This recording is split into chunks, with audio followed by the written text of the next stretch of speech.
নিজের মনস্কামনা পূর্ণ করবার জন্য বজরংবলীর পায়ের সামনে পান পাতা দিয়ে এই জিনিসটি অবশ্যই করুন। পান পাতা দিলে বজরংবলী অত্যন্ত খুশি হয়ে থাকেন, কারণ পান পাতা হলো তার অত্যন্ত প্রিয় একটি পাতা। সমস্ত ভগবানেরই কিছু না কিছু প্রিয় জিনিস থাকে, যেমন শিব ঠাকুরের হলো বেলপাতা, ঠিক তেমনি বজরংবলীরও কিন্তু অত্যন্ত প্রিয় পাতা হলো পান পাতা। এই পান পাতা দিয়ে বজরংবলীর পায়ের সামনে এমন কিছু জিনিস আছে যেটা করলে কিন্তু আপনার মনস্কামনা পূর্ণ হবে। তাহলে চলুন দেরি না করে জেনে নেওয়া যাক যে বজরংবলীর পায়ের সামনে কি রাখলে বা পান পাতাটাকে কিভাবে রাখলে আপনার মনস্কামনা পূরণ হয়ে যাবে। আমরা দৈনন্দিন জীবনে নানা রকম সমস্যায় ভুগে থাকি, সেটা নিত্য কলহ বিবাদ, দাম্পত্য কলহ বা পারিবারিক অশান্তি, সুখ শান্তির অভাব, রোগ অসুখ, আর্থিক সমস্যা, নানা রকম তো লেগেই থাকে, কারণ মানব জীবন কিন্তু সমস্যা ছাড়া কখনোই হয় না। তাই মানব জীবনে কিন্তু নানা রকম সমস্যা লেগেই থাকে। সেই সমস্যা যেন কিছুতেই সমাধান হতে চায় না।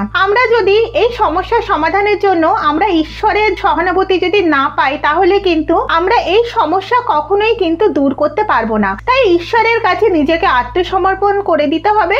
আত্মসমর্পণ করলেই কিন্তু ঈশ্বরের আশীর্বাদ তো আপনার মাথায় থাকবে। ঈশ্বরের আশীর্বাদ ছাড়া কিন্তু আমরা জীবনে কোনো উন্নতি করতে পারি না, কারণ ঈশ্বর হলো সর্বশক্তিমান। তাই তিনি যদি আমাদেরকে বিশেষ কৃপা না করে থাকে, তাহলে আমরা কিন্তু কোনো সমস্যাই দূর করতে পারবো না। তাই সমস্যা দূর করবার জন্য ঈশ্বরের সহানুভূতি আমাদের পেতেই হবে, অর্থাৎ ঈশ্বরের কৃপা আমাদের পেতেই হবে। তাই দেরি না করে চলুন কি কি করতে হবে সেটা নিয়ে আলোচনা করছি। আমরা হনুমানজির পুজো করে থাকি মঙ্গলবার আর শনিবার করে। এই মঙ্গলবার আর শনিবার হলো বজরংবলী বা হনুমানজির বিশেষ দিন। তাই এই দিনগুলোতে যদি বজরংবলীর পায়ের সামনে একটি পান পাতা নিয়ে সেই পান পাতার মধ্যে বজরংবলীর অত্যন্ত প্রিয় একটি জিনিস গুলকান্দ, সেই গুলকান্দ যদি পান পাতার মধ্যে দিয়ে একটু সুপুরি দিয়ে খিলি করে যদি বজরংবলীর পায়ের সামনে যদি দেওয়া যায়, তাহলে কিন্তু বজরংবলী অত্যন্ত খুশি হয়ে আপনাকে বিশেষ কৃপা করবে।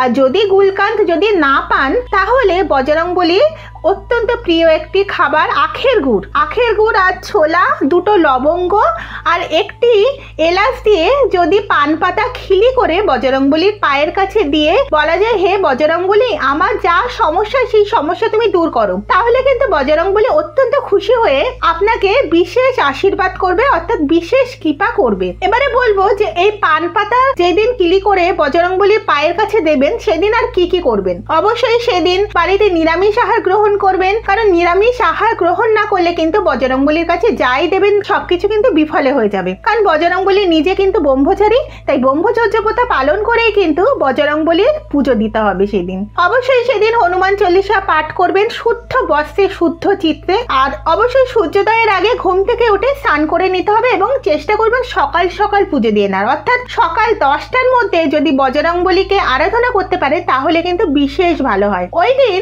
যেদিন পানের খিলি করবেন, সেদিন সন্ধ্যেবেলা কর্পূর জ্বালিয়ে বজরংবলীকে কিন্তু দেখাতে হবে। এবং সেই দিন অবশ্যই হনুমান চল্লিশা যখন পাঠ করবেন, তখন অবশ্যই 11টা তুলসী পাতার মালা কিন্তু বজরংবলীকে অবশ্যই পরাবেন। এতে করে কিন্তু বজরংবলী অত্যন্ত খুশি হন, কারণ তুলসী পাতাও কিন্তু বজরংবলীর অত্যন্ত প্রিয় একটি পাতা। অবশ্যই লাল ফুল দিয়ে বজরংবলীর পুজো করবেন, কারণ লাল ফুল হলো বজরংবলী অত্যন্ত প্রিয়। আর সেই দিন তার প্রিয় ভোগ দেবেন। প্রিয় ভোগ হলো মিষ্টান্ন, আখের গুড়, কলা।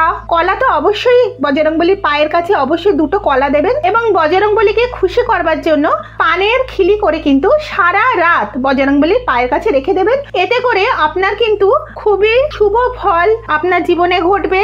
আপনার যে সমস্ত সমস্যাগুলো রয়েছে সেই সমস্ত সমস্যাগুলো কিন্তু দূর হয়ে যাবে। আমার এই টিপসটি আপনারা করে দেখুন, বজরংবলী কিন্তু আপনার উপর বিশেষ কৃপা করবে। যার যে সমস্যা রয়েছে সেই সমস্যাগুলো সর্বশক্তিমান হনুমানজি বা বজরংবলীর কাছে সেগুলো বলুন এবং নিয়ম নিষ্ঠা করে বজরংবলীর পুজো করুন। ও অবশ্যই সেদিন ব্রহ্মচর্য প্রথা পালন করবেন এবং নিরামিষ আহার গ্রহণ করবেন এবং শুদ্ধ চিত্তে, অর্থাৎ সেই যেই দিন বজরংবলীর পুজো করবেন অবশ্যই কোনো রকম ভাবে কোনো নিন্দা বন্দনা এগুলো কিন্তু একদমই করবেন না, কারণ এগুলো করলে কিন্তু বজরংবলী আপনার উপর রুষ্ট হতে পারে। তাই একদম শুদ্ধ চিত্তে হনুমান চল্লিশা পাঠ করবেন এবং পানের খিলিটি ওইভাবে রেখে দেবেন।